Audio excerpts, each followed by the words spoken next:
Guitar Champion, what's going on? Justin Hornbach here, back from my practice cave.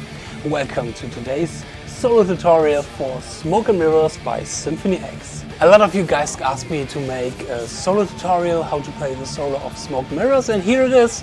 Today I've sat down in my rehearsal room to film my way how I play the solo for Smoke and Mirrors. If you want the tabs for my version how I play the solo, then feel free to check out the description box. There's a download link where you can download those tabs, and then we're going to dive right into the lesson. Cheers!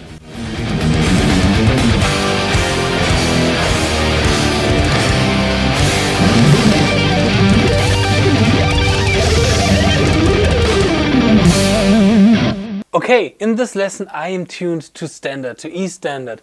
Well, as you might know, Michael is always tuned to D standard, so one whole tone below. I'm doing this to make the lesson a little bit more easier and accessible for all those guys who don't have down-tuned guitars. But if you want to play along with the original recording, you have to down-tune your guitar or use a down-tuner, a detuner from a miracle box like this one. Okay, most of the time we are in the E Phrygian dominant scale. E Phrygian dominant scale is the fifth mode of A harmonic minor.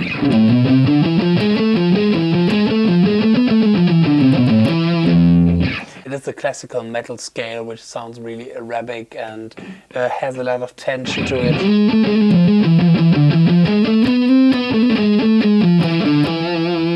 Often used, but always with a purpose, because this scale sounds so epic all the time, and especially how Michael is using the scale. Okay, the first phrase goes like this.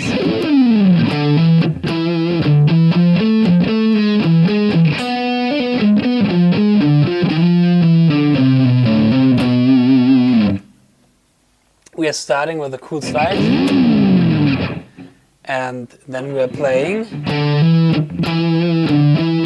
this groovy line starting on the 5th fret on the A string, hammering to the 7th fret on the A string, playing the note twice with a little percussive muting in between to make it real funky. After that we're playing 5, 7, 8 on the A string.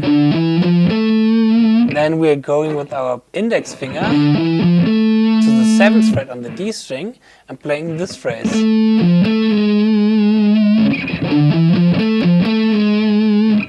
We are from the 7th fret on the D string, we're going to the 8th fret on the A string, the F, and then we're sliding to the 3rd of our root note, the E, and the major third of our root note E is G sharp.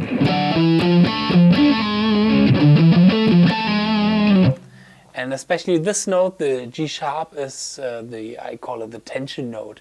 It's the note that makes harmonic minor and the Phrygian dominant scale so special. Then we're again playing the E, the 7th fret on the A string, and again the G sharp. So we have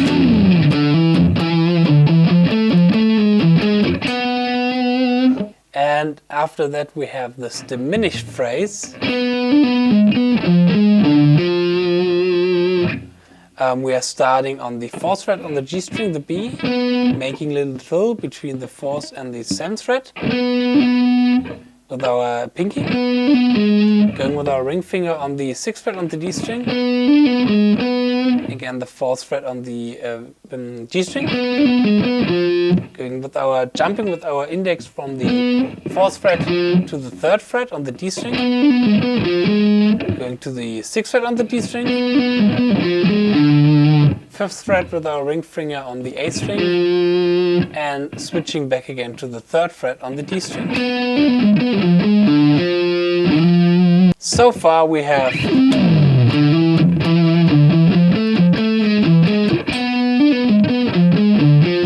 and now comes this phrase. We are sliding from our 5th fret on the A string to the 8th fret on the A string.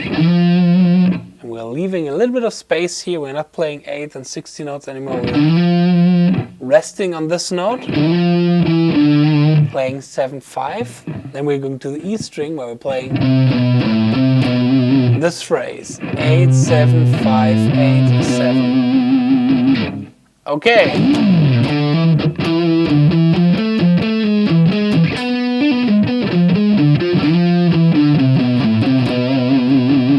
Now comes the tapping section. Okay, the first phrase of the tapping section in slow goes like this.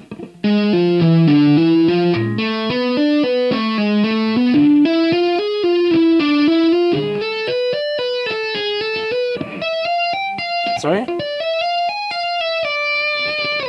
We are starting by tapping to the G sharp on the 8th string, the 11th fret, and then we are playing 8, 7, 5, 7, 8 with our pinky, ring and index finger. And then we are not tapping again to the G sharp. In the beginning it seems like he's tapping again the G sharp, but then the jump from the G sharp to the next string, to the note on the next string, is a little bit too high. So I realized that he's doing a hammer on from nowhere into the 6th fret on the D string, whereas also the G sharp, so it's the same note, but not tapped, but instead with a hammer on from nowhere. Then we're playing 6, 7, 9, and then we're doing the tapped note on the 12th fret on the D string. After we have tapped in the 12th fret on the D string, we are pulling back to the 6th fret and then hammering back to the 9th fret. So we have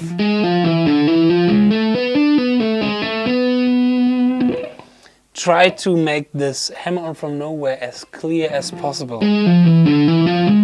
This is definitely not easy, but really worth to check out because there are a lot of lines, a lot of licks, not only from Michael Romeo, also from other guitar players that are based on this hammer on from nowhere concept. So it's really worth to check this out and to practice this with a lot of patience to make it clear and then bringing up the tempo. The little trap here is that we have to make the jump from one fret to the next with our index. It would be much easier if we could do it like this, on the same fret, but on the different string.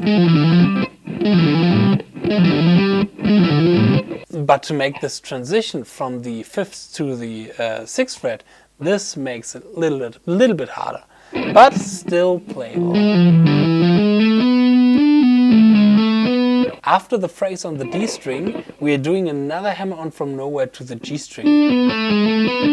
This time in the octave from our first phrase, so we can play the same phrase, just an octave higher. Okay, so far we have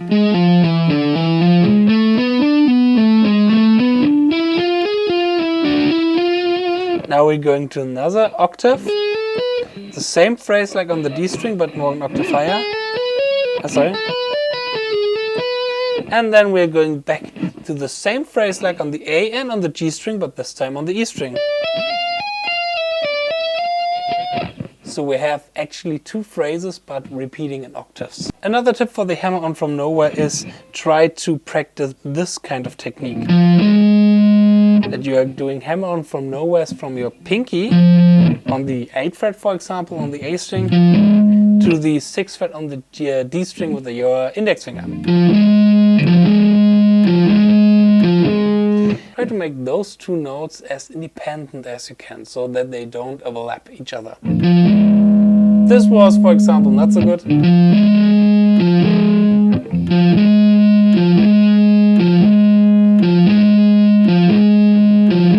Kinda like that. Okay, so far we have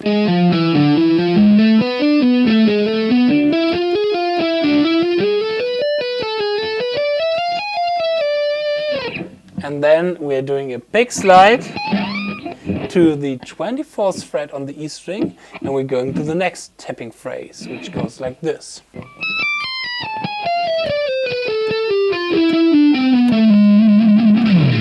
Here we are starting, as I've said, in the 24th fret on the E string, where we're tapping here, and then we're pulling 22nd, 20, 19, and sliding to the 17th fret on the E string, down the A minor scale or the E Phrygian scale. Then we're doing a hammer on from nowhere with our pinky, to the 22nd, to the 21st fret on the B string, the G sharp again, pulling to our middle finger on the 18th fret on the B string, and to the 17th fret on the B string. Then we are making a little jump and tapping with our tap finger on the 19th fret on the G string. I'm playing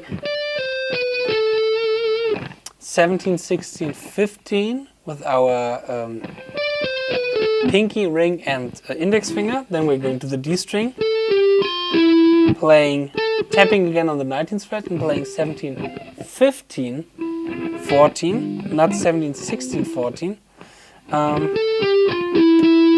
Tapping again on the 19th fret, this time on the A string, and playing again 17, 15, 14, tapping again the 19th fret on the E string, going to the 17th fret on the E string, and resolving into the 16th fret of the E string.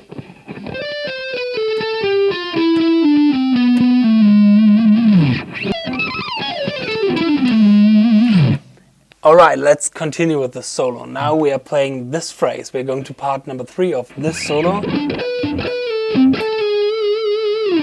I'm playing this phrase. First we are starting on the 17th fret on the A string, the D, and going to the 14th fret on the G string, the B, which is the 6th, the major 6th of the D. And then we are sliding. We're playing it twice and sliding from the 16th fret on the G string to the 14th fret on the B string, playing another 6, the 15th fret on the A string, so C, and resolving into the G sharp again with a little slide. Then we're playing the scale, starting on the E, F, 14th fret on the D string, 15th fret on the D string, 13, 14, 16, 13, 15, 17, going to the E string, 13th fret, going back to the B string, 17th fret.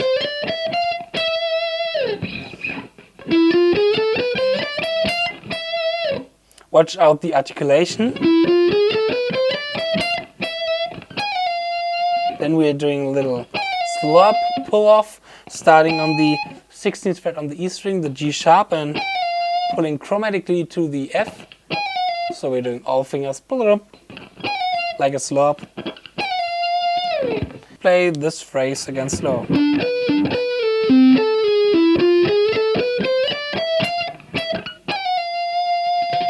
Then we are outlining a diminished arpeggio, starting on the 13th fret of the E string, going 13, 12 from the B string, 15 on the B string, and 13 on the G string. Then we are going with our pinky to the 16th fret on the G string,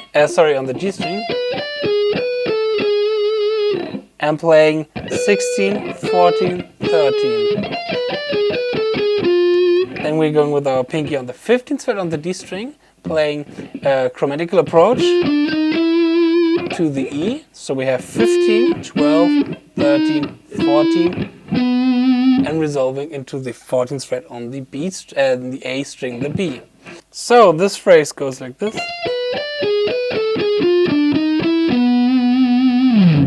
Okay, in combination with the phrase before.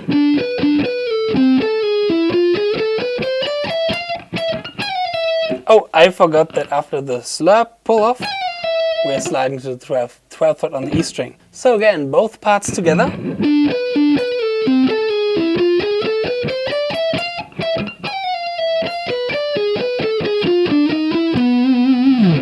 Coming to the last lick of the first solo.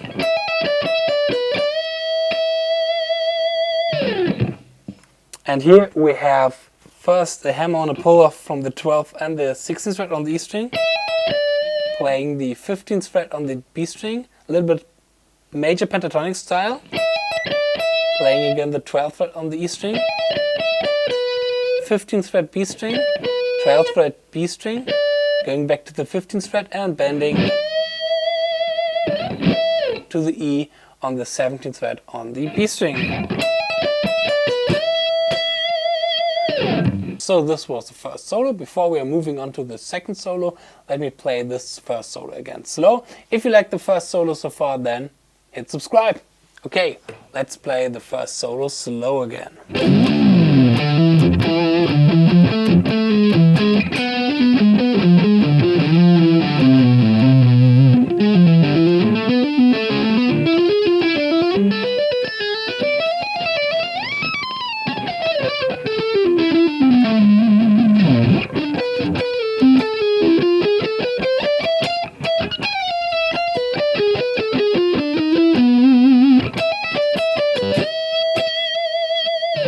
Smash like if you know how to play the first solo. Let's continue to the second solo. The second solo goes like this.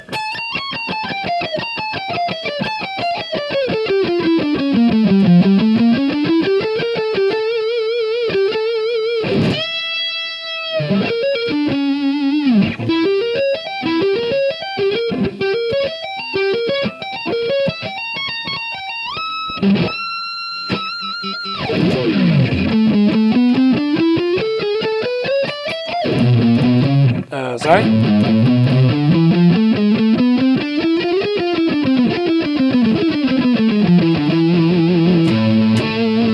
And Michael is starting the solo with a long and extreme picking pattern, and I love this pattern because I love this part, because I love picking. We are now in the A Phrygian dominant key, which belongs to the D harmonic minor scale. And the first phrase goes like this.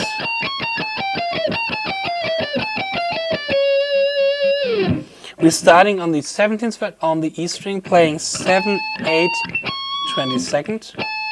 7, 8, 29. Back to 18 and 17. 20, 80, 17 on the B string. Then we are starting with our pinky on the second note that we've played in the pattern before, on the 18th fret on the E string, playing 18, 17, 15. The same fingering on the B string, 18, 17, 15. And now we're playing 17, 15, 13, 17, 15, 14 on the E and on the B string. The picking is always alternate picking, so we have down, up, down, up, down, up, down, up, down, up, down, up, down, up, down.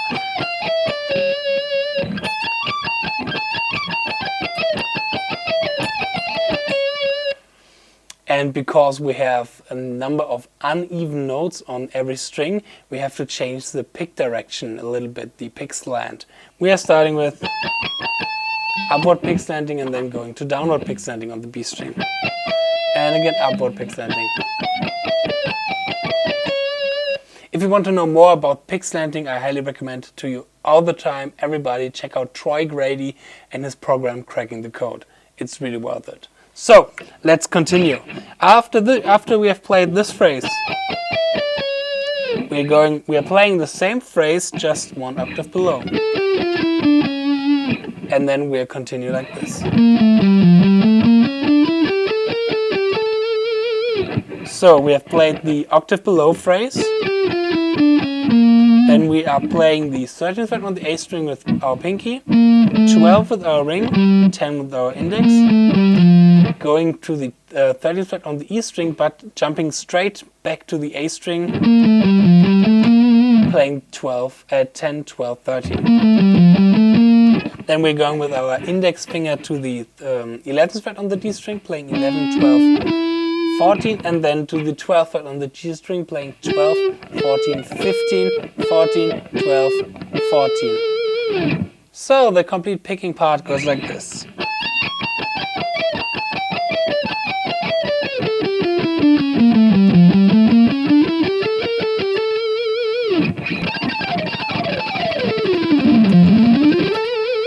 Okay, then we're playing again 12 to 14. Then we're going to 15th fret on the B string and bending it 1.5 frets higher to the 18th fret on the B string. Then we're making a hammer-on and pull-off between the 15th and the 18th fret on the G string, making a string skip to the 19th fret on the A string, and going to the 18th fret on the A string. So we have. Then we are coming to another tapping section, and here we are outlining diminished chords starting on the 14th fret on the D string. And the cool thing about diminished chords, if you don't know this, is that they are symmetrical. So most of the time we have the same fingerings. And because the diminished chord consists out of 4 minor thirds, you only have to play everything 3 frets higher. So we have starting on the 14th fret with the hammer-on from nowhere, then hammering with our pinky to the 17th fret and tapping to the 7 frets higher, 20th fret. Okay, we could also play it like this.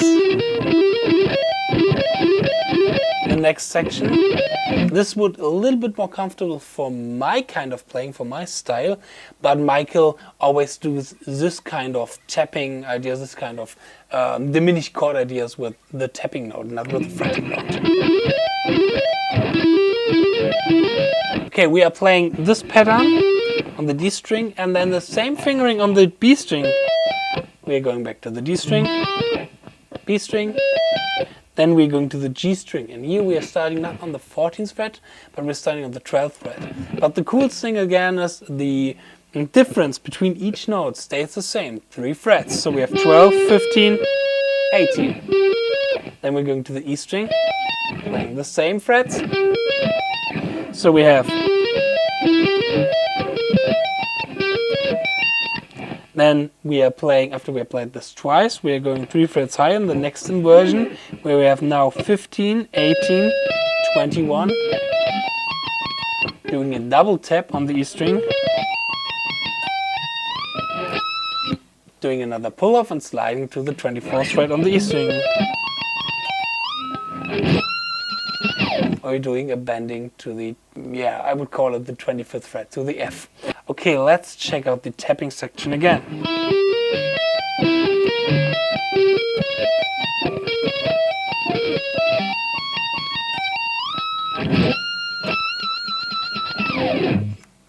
And then we're going to the last part of this solo, and it's another scale run in the A, this time again A harmonic minor scale. We're switching the key again.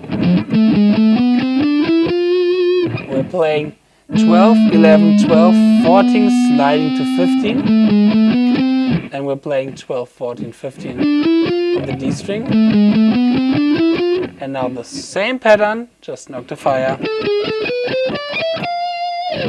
And now the cool thing is, the end part of the solo is the same phrase, just 2 octaves lower.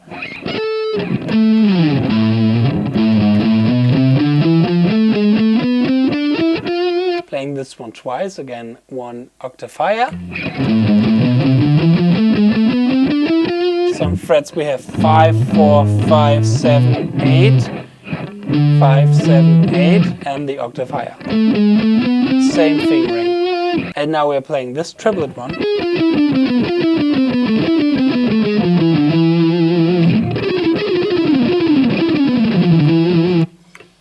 We are starting on the G sharp, the 13th fret on the G string, playing 13, 10, 9, 12, 10, 9 on the D string, 10, 9, 7, 10, 9, 7 on the G and on the D string,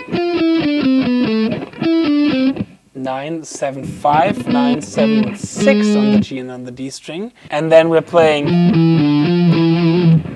8, 7, 5, 8, 7 on the A string. And you remember this phrase? Yeah, it's the same phrase like in the beginning, really familiar. So let me play the last part again. This is quite a jump, but it's possible. Okay, so much for this incredible smoke and mirrors solo. I hope you liked this video. I hope I'm going to see you in my next video about some Michael Romeo stuff and some other stuff here on this channel. Feel free to subscribe, feel free to like, feel free to comment. See you there. Cheers and stay progress. Goodbye.